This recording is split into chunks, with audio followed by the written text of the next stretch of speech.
Muy buenas noches. Bienvenidos a Voces del Perú. Hoy presentamos un análisis de la novela El Tungsteno de César Vallejo, publicado en 1931. Esta obra maestra de la literatura peruana no solo retrata la realidad socioeconómica de su época, sino que mantiene una vigencia sorprendente en la actualidad a través de una narrativa cruda y comprometida. Vallejo denuncia la explotación de los trabajadores indígenas en tierras andinas, la intervención de compañías extranjeras y la complicidad silenciosa del Estado. Es una historia dura, pero necesaria. Veremos cómo la obra de Vallejo sigue resonando con los problemas actuales del Perú y cómo se relaciona con los Objetivos de Desarrollo Sostenible. La ODS 1, fin de la pobreza. La ODS 3, salud y bienestar. La ODS 8, trabajo decente y crecimiento económico. La ODS 10, reducción de las desigualdades. La ODS 15, vida ecosistema y terrestre. Y por último tenemos a la ODS 16, paz, justicia e instituciones sólidas. El Tungsteno no es una ficción más sobre el interior del país, es una denuncia radical del sistema económico que margina y explota. Vallejo, con profunda sensibilidad y lucidez política, construye una narrativa en la que protagonistas reales son los oprimidos, obreros e indígenas silenciados, cosificados, pero también conscientes. Este relato nos revela cómo la literatura puede trascender su rol estético para convertirse en un dispositivo ético y político. Vallejo exige mediante su pluma que el lector se incomode, cuestione y actúe su narrativa articulada, una voz colectiva que ha sido históricamente ignorada. Muy buenas tardes a todos los presentes. Mi nombre es Andrea Edison Chapeñán y les voy a dar un contexto sobre la obra El Tungsteno, escrita por César Vallejo. Obra publicada en 1931, la novela se ubica en la ciudad ficticia de Ibilca, un reflejo de la sierra sur peruana. En esta época, el tungsteno era un mineral muy codiciado por su uso industrial y militar, especialmente en las situaciones bélicas que se daban internacionalmente. La empresa norteamericana que aparece en la historia somete a sus trabajadores a jornadas extenuantes sin condiciones mínimas de salud y derechos laborales, actuando con total impunidad. Las autoridades del lugar, en lugar de prohibir estas acciones, respaldan a la empresa. Vallejo refleja el entramado colonial que está presente en nuevas formas modernas. En palabras de Salazar Bondi, Vallejo no retrata una historia, retrata una forma de poder.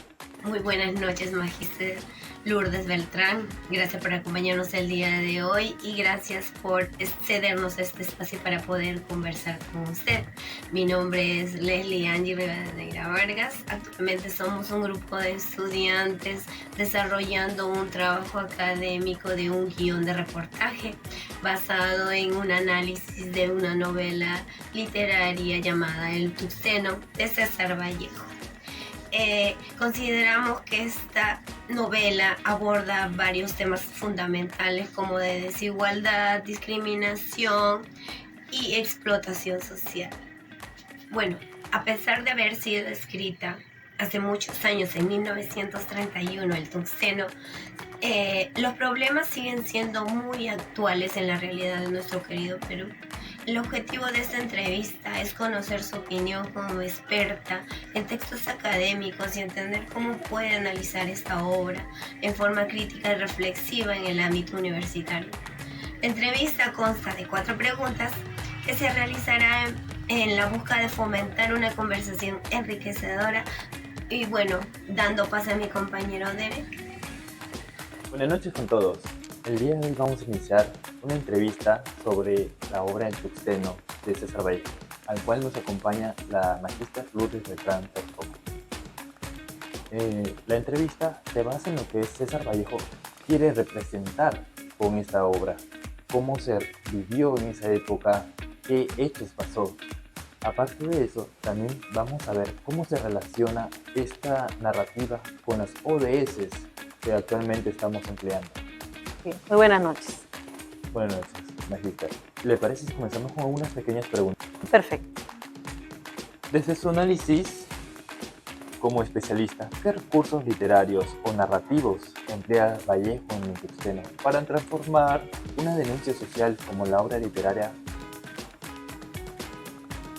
Bien, el Tuxteno es una de las grandes obras de nuestro querido César Vallejo, donde se ve un realismo narrativo. Es una obra creada por el insigne literario, donde va a plasmar una realidad de la época. No utiliza exageraciones, todos los hechos son reales, no es fantasía, es todas las vivencias que pasó en la época de Vallejo. No busca entretener al lector, busca plasmar y contar una realidad que lamentablemente era de injusticia, una realidad que buscaba él a través de esa obra crear un poco de conciencia social. Muy bien, continuemos con la siguiente pregunta. ¿Cómo logra que su crítica no solo sea directa, sino también simbólica y estructuralmente sólida? Bien, Vallejo, a través de cada uno de los personajes que reflejó en la obra del Tuxteno, va a simbolizar los dos mundos, ¿no? Los personajes que van a estar representados por los indígenas, que representa la clase oprimida, y los dueños, por ejemplo, de las minas, las autoridades como el alcalde, incluso el ejército, ¿no? Representa a la parte opresora. A través de estos personajes va a él demostrar el enfrentamiento que va a haber, pero un enfrentamiento con desigualdad y con injusticia, porque sabemos, ¿no?, a través de la obra, que estos personajes que más bien deberían ser como el alcalde, el ejército, incluso hasta el mismo sacerdote, debería ser quien defienda a los indígenas del pueblo, van a ser más bien la gente opresora. Entonces, representa este enfrentamiento demostrando la injusticia que se vivía en la época. Muy bien. Y comencemos con otra pregunta. Siguiente pregunta. ¿Cómo aborda Vallejo en el Tuxteno el conflicto entre civilización y barbarie? ¿Y de qué manera lo utiliza para criticar las injusticias sobre esa época? Bien. Tomamos de referente a la pregunta anterior y vemos que la clase oprimida, que eran los indígenas, representaba la barbarie. Los dueños de las minerías, el alcalde, el ejército, representaba la civilización. Una civilización entre comillas, porque en vez de generar progreso, de buscar el bien para la sociedad de la época de Vallejo, era más bien la gente que explotaba, ¿no? Entonces ellos representan esa civilización, pero una civilización de gente que por ambición y con corrupción buscaban intereses personales. Y en los otros mundos, que era de la barbarie, representaban a los indígenas que conocemos a través de la obra de Tuxteno, que era gente inocente, era gente buena, gente a la que se le estafó, gente que perdió muchas veces hasta su propia libertad, porque si bien es cierto en un inicio ellos comenzaron a trabajar en las minas de manera voluntaria, luego lo hicieron a la fuerza, forzados, vulnerando sus derechos, ¿no?, como personas libres y sometiéndolos a trabajar forzadamente como si ellos fueran esclavos. Con respecto a otra situación, ¿qué parecidos encuentra entre la realidad que viven hoy las comunidades mineras en el Perú y las que muestra César Vallejo en la obra de Tuxteno? Si lo relacionamos con la problemática actual, vemos que sí hay problemas. Por ejemplo, en la época de Vallejo había todo eso de la explotación, la vulneración de los derechos, ¿no?, sobrepasarse y abuso de poder, que se ve hasta la actualidad, y lo vemos a través de los medios de comunicación, de que en los lugares andinos donde existe la minería, vemos, por ejemplo, cómo esta actividad minera, que muchas veces, a pesar de estar ya formalizada, ¿no?, contamina las tierras, perjudica el ganado, la salud de las personas, muchas de ellas afectadas, familias enteras, y estas corporaciones muchas veces no se hacen responsables. Gente que se enferma, incluso puede morir por este contexto, gente que muchas veces por la extensión misma de la minería, gente que va perdiendo sus terrenos o simplemente se los compran a la fuerza porque ya son terrenos que están contaminados. Entonces se están vulnerando derechos, se están perjudicando a la población, tanto en la parte económica, en la parte familiar y en la parte de la salud. Entonces De que hay relación, claro que hay, porque la actividad minera sigue creando nefastas consecuencias aún en el contexto actual en que estamos viviendo. Entonces, usted me diría, en ese sentido, que la novela todavía refleja los problemas que existen en el sector peruano. Claro que sí, definitivamente. Al ser esto una realidad que todavía persiste, porque la actividad de la minería no se ha perdido, tanto la minería legal como ilegal, genera todavía esos perjuicios a la población, sobre todo a la población que está alrededor de donde se ejerce esta actividad minera. Y va a tener siempre repercusiones mientras los dueños de esta minería no sean conscientes en ver el impacto negativo que ejerce sobre el ambiente y sobre todo sobre la gente que queda vulnerable frente a los efectos o consecuencias que tiene esta actividad minera. Me parece correcto lo que usted me está mencionando. Y con respecto a las ODS, las conoce, ¿no? ¿De qué manera podemos relacionar la novela con los objetivos de desarrollo sostenible? Bien, nosotros hablamos de desarrollo sostenible, estamos hablando que las ODS se busca la justicia, la igualdad, la paz, un trabajo sostenible. Entonces el tuxteno estaría dándonos una mirada crítica a una realidad donde no se plasma esas ODS que se debería tener para tener pues una sociedad justa. El Vallejo justamente planteó esta realidad, ¿no?, como una forma de denuncia social. Y si lo relacionamos con la ODS, obviamente está al revés, ¿no? Es una mirada de crítica a la realidad que vivió Vallejo en esa época, porque no se está cumpliendo lo establecido en las ODS, ¿no?, que debería ser al revés. Entonces, es una realidad opuesta, pero crítica justamente por la ausencia del cumplimiento de las ODS que usted me habla. Personalmente, ¿usted cree que se puede llegar a la meta comparando con la realidad peruana? La situación que vivimos hoy en el Perú es preocupante, usted lo sabe. Entonces, podemos llegar a la meta de cumplir esas ODS, tendría que haber una reorganización total de nuestro país, empezando obviamente de nuestras autoridades, ¿no? Una reorganización política, una reorganización administrativa, una reorganización en todos los aspectos, porque la sociedad actual, como estamos viviendo, no se cumple nada de los ODS.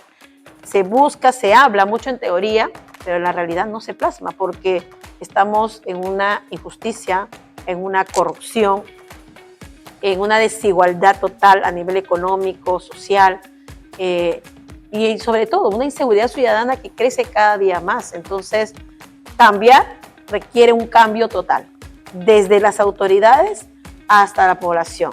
Pero que ahorita esto proceda, no. Mientras no haya esa reorganización que yo le digo, nuestra situación va a ser igual o peor.